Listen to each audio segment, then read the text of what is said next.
their marching, artistry, and a cultural display. In Ibadan, NTA News. We apologize for some frozen pictures in that report. To further assist caregivers in Oyo State to intensify efforts to taking care of children with special needs, wife of the governor, Tamuno Minini Makinde, have presented food items with cash gifts to selected homes in the state to celebrate the 62nd Independence Day. Omokende Ibari brings back the report. Here. The program brought together selected special children and caregivers from different homes in Oyo State. Wife of Oyo State Governor Tamuno Minini Makinde encouraged them to always see themselves as glorious children, while calling on everyone for support in allaying the fears of the children she referred to as special from God. Don't leave it to let them do it. Somebody have it. Somebody is doing it. But what are you doing is my message. Do something, no matter how small. Receiving the food items, some of the leaders of homes present at the event appreciated the gesture. We appreciate our mommy for all that support, and we pray that the Lord Almighty will bless her in Jesus' name. There were different side attractions that brought excitement as Nigeria turns 62.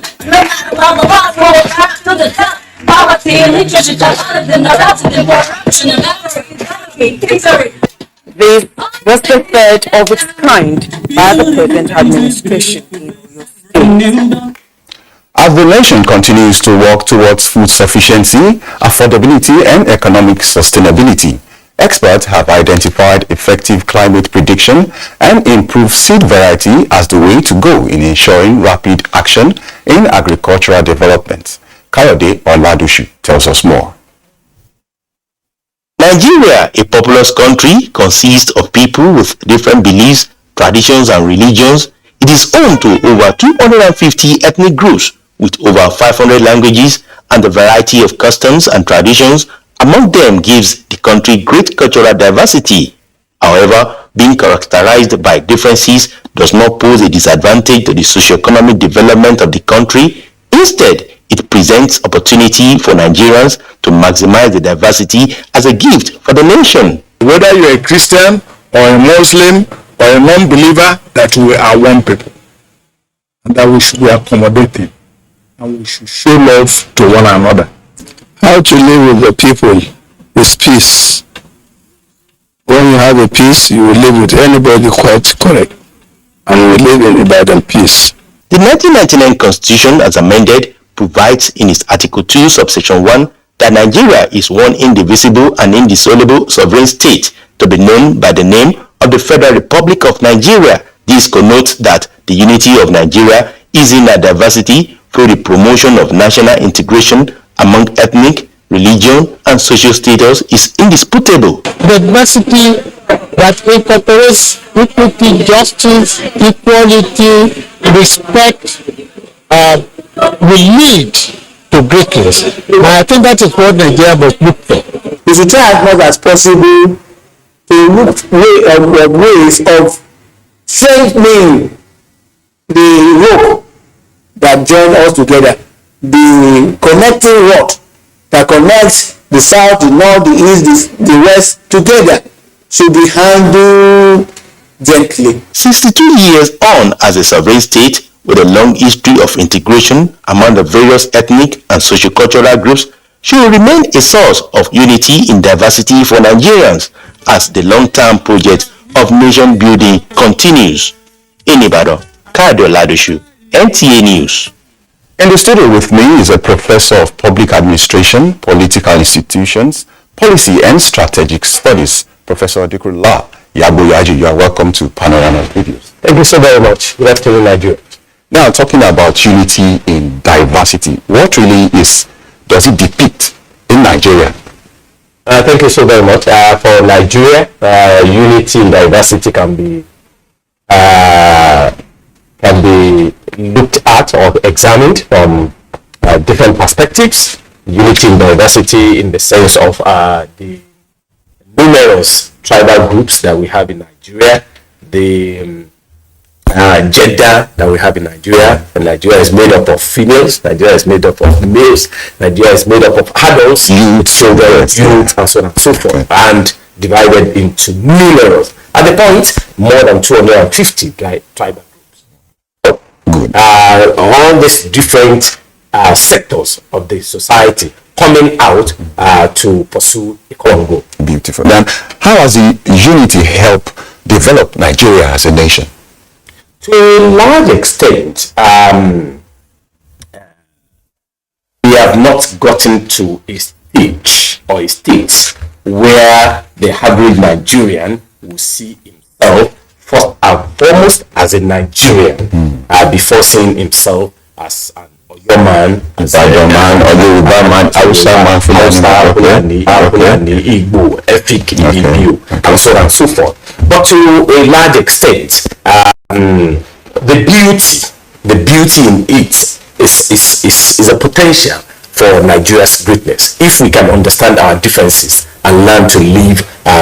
It is very difficult for us to forget our differences because the school of thought will say that we should forget our differences. No, it's difficult for me to forget the fact that I'm a Yoruba person, or I'm an Oyo person, or I'm an Ede person. But I can try as much as possible to understand the differences and live with it in harmony with my fellow Nigerians. When I'm talking about the the unity in diversity, what went wrong?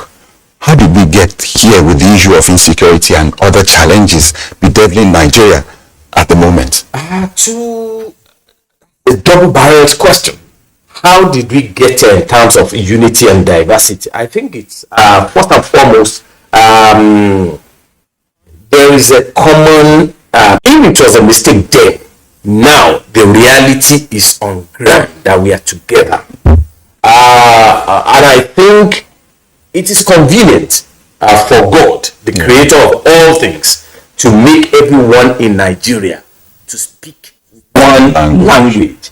But that is not it. The reality is that we have different languages, and the earlier we come to understand and face that reality, the better for us. For insecurity, I think a very clear indication is the economic situation of the country. There is a huge economic dysfunctionality in Nigeria, and it's natural that survival is the first battle for any normal human being. Once survival is threatened, there is the tendency for social discontent, and from social discontent you find all kinds of criminalities leading to insecurity. Okay. Now, one major unifying factor in Nigeria is sports, especially football. Okay. When Nigeria is playing football, take for example a World Cup or the recent athletics event, every Nigerian become patriotic. They put aside a tribe, a religion, and they come as a nation. How can we embrace that spirit of sportsmanship in our daily life in Nigeria? Thank you. I think that is what each Nigerian, particularly for enlightened self-interest, that is what every discernible Nigerian must always emphasize. That if we can do that in sport, if racism can be addressed with sport through football around the world, then Nigeria should emphasize those things that bring us together. Sports, with its mass appeal, is a way to go, and it's used across and around the globe. I think that is what we as stakeholders, our leaders, followers, and all other level of stakeholders should emphasize in Nigeria. That if you can do that, school zones in Nigeria, they felt the impact of being part of the nation called Nigeria. Can we say every geopolitical zone can boast that, oh yeah, we've fully been integrated and we've been given one position or the other to feel sense of belonging in this nation? It is sad that is not so. It is sad that is not so. But I can say that even from where we originated, we may not have it all. And once we have that in mind, take for example, in Oyo State, as every community or as every town produced the governor of Oyo State, for example. Okay. As an Oyo man ever been the governor of Oyo State, as an Ijioku man ever been the governor of Oyo State. We have had governors from Ibadan, we've had governors from Ogbomoso, and so on and so forth. But there are other towns and cities in Oyo State. Ditto for Ogun, Osun, and Nigeria as a whole. So once we take it up from there, that we cannot all be there at the same time, and it's a trajectory, one thing at a time. Okay. Now, as the nation is approaching the 2023 general election, what is your advice? Thank you so very much. I would want to say, because the theme here is unity in diversity. I would want to say that we should de-emphasize politics of identity, meaning that is an Igbo, is Yoruba, is a Muslim, is a Christian, and so on and so forth. When we focus on all of this, then that means we are not focusing on performance. We are focusing on some particularistic and primordial issues, and that will not take us to anywhere. So coming general elections in 2023 should be more of a politics of ideas, issue-based campaigns, and so on and so forth. And we should, to a large extent, because if you look at it very well, our democracy has grown and it's gradually maturing. This is not what we had in 1999. To a large extent, many aspects of it are really improved, and we can always improve more. Thank you. Lastly, what is the impact of unity of our present economic situation? The impact of unity in our present economic situation. Thank you so very much. A house divided against a step.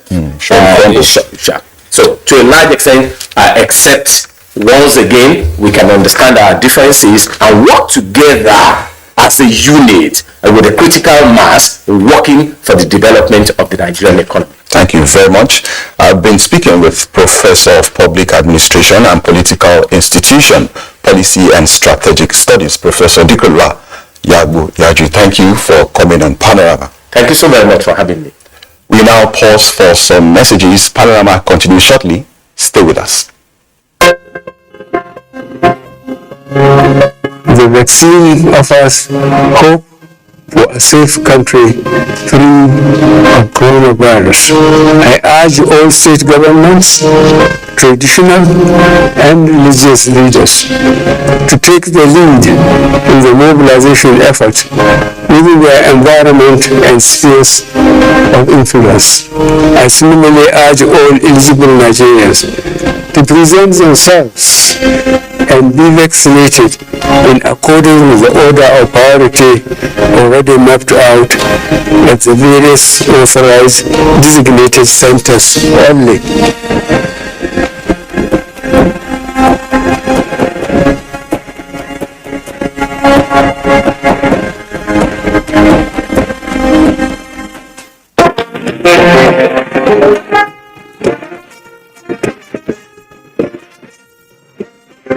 Grants to 30,000 female petty traders across the state. Raliat Ibrahim reports that the disbursement kick-started in 3 local government areas. A grant is given to petty traders to boost small-scale businesses in the state. The program, tagged Oweshoro, is being carried out under the Kwara State Social Investment Programs. In this second tranche, 30,000 women from the 16 local government areas in the state were selected to benefit from 20,000 naira cash each. Monitor, would evaluate and see what is the impact assessment of this program. So the reason why we are doing this is because the initial one that we did, we actually got good feedback, and that is why we are starting the new phase. ASA, Ilorin South and Ilorin West local government areas were chosen for the pilot program. I'm very happy for the number that they give us. We thank for our governor Abrahamon Abrazak, because I'm a fashion designer. I can use it to start selling wool. It means a lot for me because it's also help me to move forward in my business that I'm doing. Help me grow my business. Beneficiaries are selected in conjunction with leaders of various markets. Raliat Ibrahim, NTA News. The equality and standard of the National Homegrown School Feeding Program across schools in the Federation is expected to improve with the completion of a one-week intensive safety standard training for supervisors in Abuja.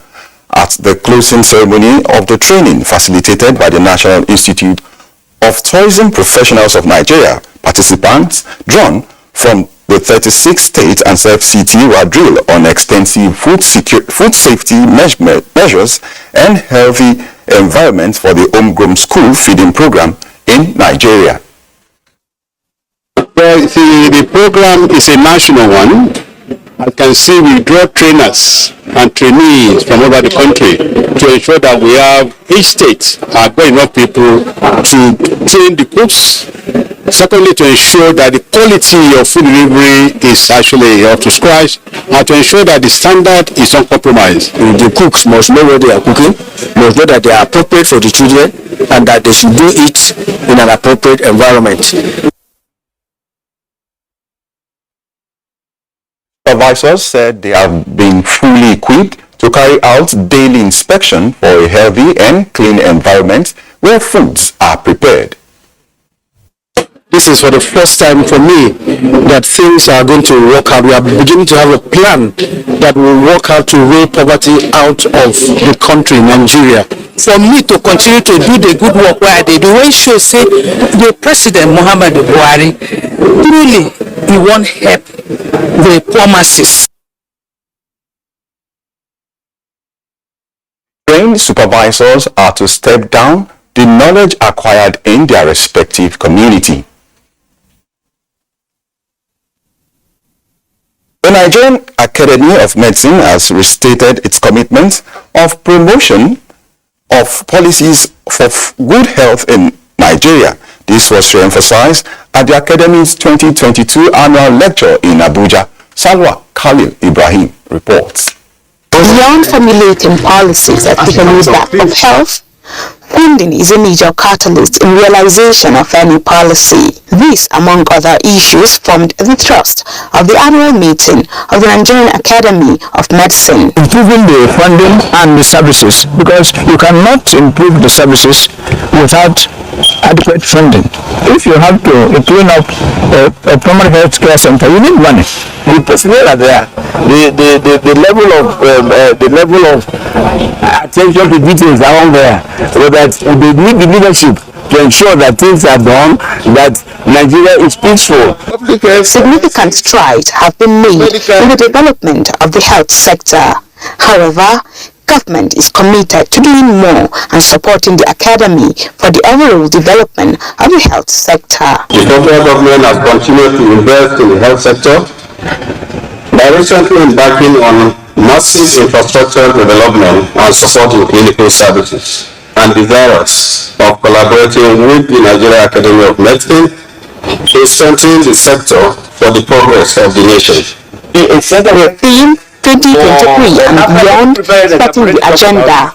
50 new fellows were inducted into the academy with the launch of the journal. Salwa Khalil, NTA News. Of the 2023 general elections in the country, synergy between the media, electorate, the election umpire as well as the security agencies is critical in ensuring a seamless transition to another administration through the ballot. This was the position of participants at a one-day forum organized by the Nigerian Union of Journalists in collaboration with the Information Ministry in Kebbi State. Usman Abdullahi Shehu reports. With the commencement of the electioneering campaigns by those aspiring for elective posts in the forthcoming elections, the coming together of key players to strategize on how to make the plan succeed is not only commendable but apt. The one-day engagement is geared toward exchanging ideas, in particular reminding journalists what is expected of them in their reportage. Stakeholders in attendance strongly advised the need for the press to be more professional in their duty, as anything short of that will be counterproductive in that that direction. So this is an opportunity for the journalists and the security agencies to interact and understand operations running and after elections. It's only a reminder for us to be up and doing and to be also observing our ethics and law in discharging our duties. Forum agreed to cooperate in ensuring a hitch-free election. The workshop was rounded up with questions and answers. And Birnin Kebbi, Usman Abdullahi Shehu, NTA News. Ilaya will now bring us sports update.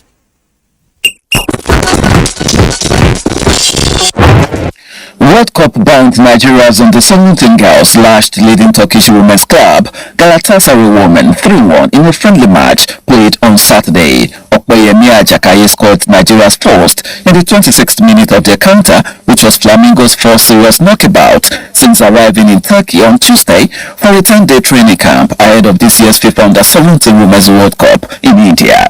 The Flamingos will be facing one of the toughest nuts to crack when they take on Germany in their first match of the campaign in Goa on Tuesday, 11th October. In the English Premier League, Arsenal extended their lead atop the Premier League table with a 3-1 victory over North London rivals Tottenham on Saturday. Goals from Thomas Partey, Gabriel Jesus and Granit Xhaka propelled Mikel Arteta's men to a dominant win on home turf as the Gunners recovered from Hurricane's equalizing penalty to move 4 points clear at the top of the table. In other matches, Bournemouth drew goalless with Brentford. A moment of magic from Conor Gallagher handed Chelsea a 2-1 victory at Crystal Palace, while Leandro Trossard scored a hat-trick at Anfield to earn Brighton a dramatic 3-3 draw with Liverpool. In today's fixtures, two bitter rivals with a taste for victories lock horns in Sunday's Manchester derby as City host United, while Leeds United will endeavour to snap a 3-game winless streak in the Premier League when Aston Villa pay a visit to Elland Road. And finally, a crowd of 15,895 at the Sydney Superdome witnessed the new look Team USA successfully reinforce the legacy of their predecessors by winning a fourth consecutive World Cup gold and 11th overall after an 83-61 victory over China in the Women's Basketball World Cup final. The victory was the 30th in a row in World Cup play for the Americans, who haven't lost since the 2006 semi-finals against Russia. With sports update, Bade Adeleye, NTA News.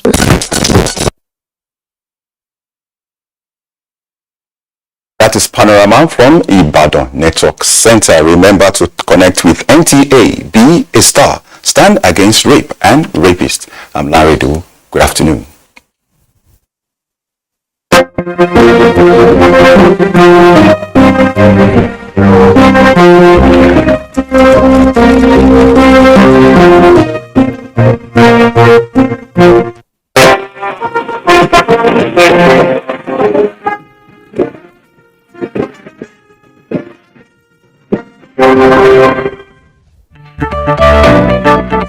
And welcome to another amazing edition of your weekend. I'm telling you, it has to be heat and it has to be steamy, it has to be hot. But we decided that somebody has to tell a story that is family oriented. Welcome to another edition of Talking Movie. Who's everyone ever cared about.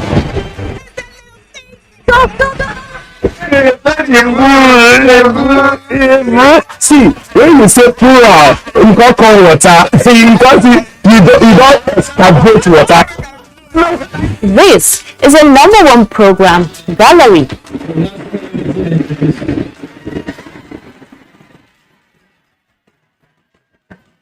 Do you love to gist or gossip? It's not it is extremely wrong. And we cannot take it. Hello everyone, welcome to another exciting episode of Whip and Grill.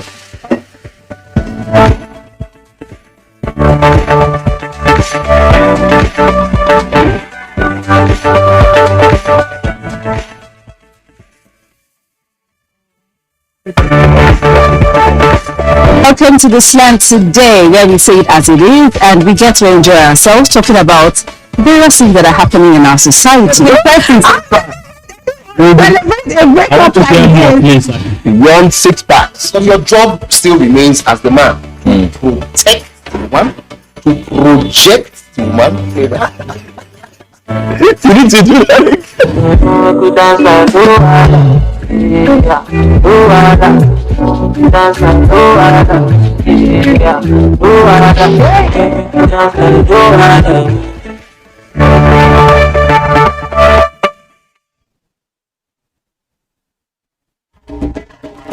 To every politician, as the campaigns gain momentum and passions begin to rise, remember, the errors of your opponents do not make you a success.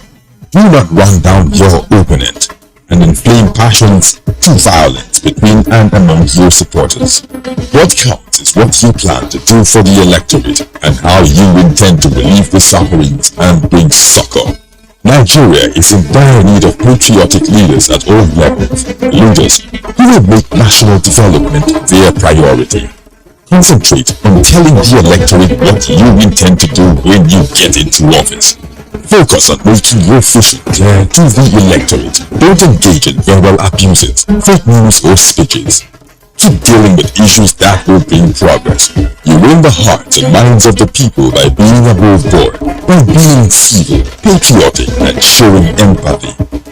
Let's join hands to make the 2023 elections peaceful. A message from the National Orientation Agency.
Nigeria is indeed blessed with enormous landmass, natural and human resources, and above all stands tall as the most populous nation in the West African sub-region. The country's 62-year journey has been one of aspirations, achievements, setbacks, and problems accentuated by the nation's multi-ethnic diversity. With these problems notwithstanding, there is every reason to commemorate the country's 62 years of independence, as it has, against all odds, remained as one indivisible entity. Nigeria at 62, sustenance of national unity and patriotism. This becomes even more imperative as Nigerians head to the polls in 2023 to elect new leaders. I am Obiageli Ugweke, and our guest on this special edition of the program is Dr. Garba Abare, Director General, National Orientation Agency. You're welcome to Frontiers. Thank you. Thank you. The program continues.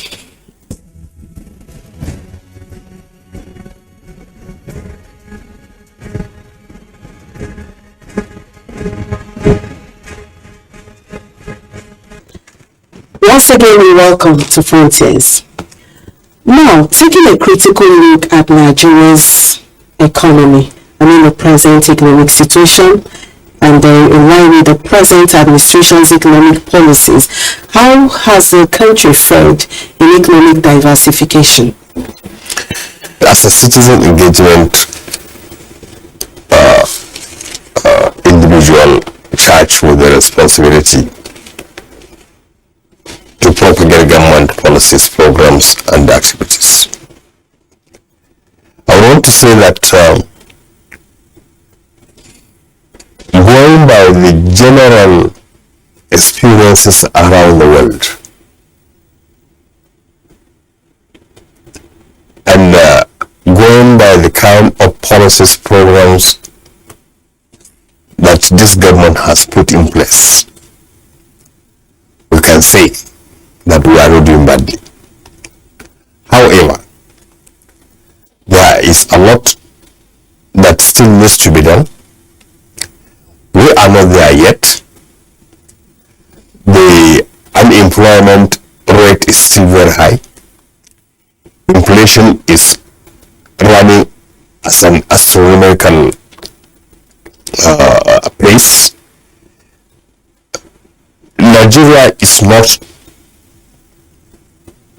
in isolation from the rest of the world in terms of the experiences that the world is passing through pre and the post-pandemic. That if the experiences of other countries are anything to go by, then ours, bad as it may appear, is still better. The post-pandemic economic recovery programs that the government has instituted in various aspects, especially in the social insurance and social safety nets programs, in the area of improved agricultural, improved intervention in the agricultural sector, the Anchor Borrowers program, the breakthrough that we are seeing, especially in the information and the technology sector, the recently signed Petroleum Industry Act, which actually now opens the petroleum industry to greater investment opportunities for the company, and by extension, therefore, expanding the frontiers of revenue earning for the country. The general opening of the economy to foreign investors, in spite of the challenges of security that we are seeing here and there, we can say that actually we are not doing badly. But we are not there yet. A lot needs to be done. A lot is being done, and the results are there for people to see. But let me also add an item which also will go to answer part of the question you asked. The performance of the government in one key area that also impacts on economic development, that is infrastructure. The infrastructure provision of this government, even against huge revenue deficits, is remarkable. And with infrastructure will come job creation. With infrastructure will come opening of economic opportunities. With infrastructure will come opening of markets, and so on and so forth. The multiplier effect on all of this will definitely impact on the general economic development of the country, and I think to a very large extent. The present administration has initiated several social intervention programs to address the high rate of unemployment in the country. What are assessments of the impact of these programs? They are good. Very well received by the general population from the attestation of all the beneficiaries. But I want you to also bear in mind that our country is a country of extremely young people. It's a country of extremely young people with a lot of talents, with a lot of entrepreneurial spirit.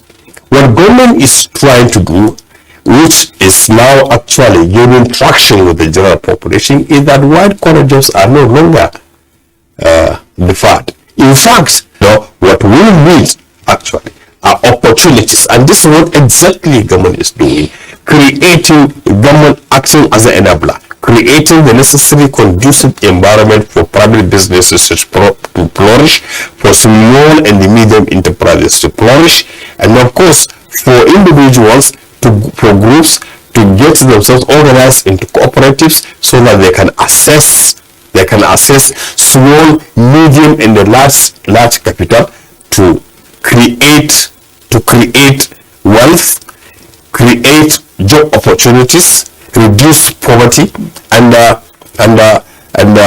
by so doing, creating an army of entrepreneurial individuals.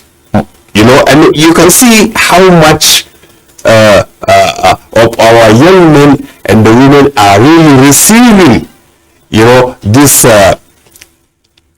this message of government, and are actually breaking grounds, especially in IT. And of course, not only in IT, it's also other small social service provisioning and what have you. You see them in health, you see them in little commerce, you see them in clothing, you see them in eateries, you see them. And this is actually the way to go. The social investment program has come in different categories. The Empower, the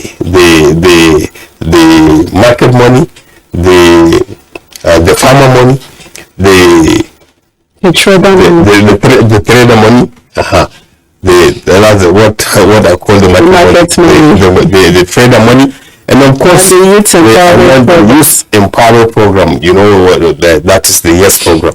And then at the same time now, there is the general economic empowerment program, what they call JIP2 and now JIP3. These are all opportunities that government has, these are all social investment opportunities that government has put in place to make citizens access, such outlets with a view to creating wealth and reducing poverty. Okay, you mentioned the security situation.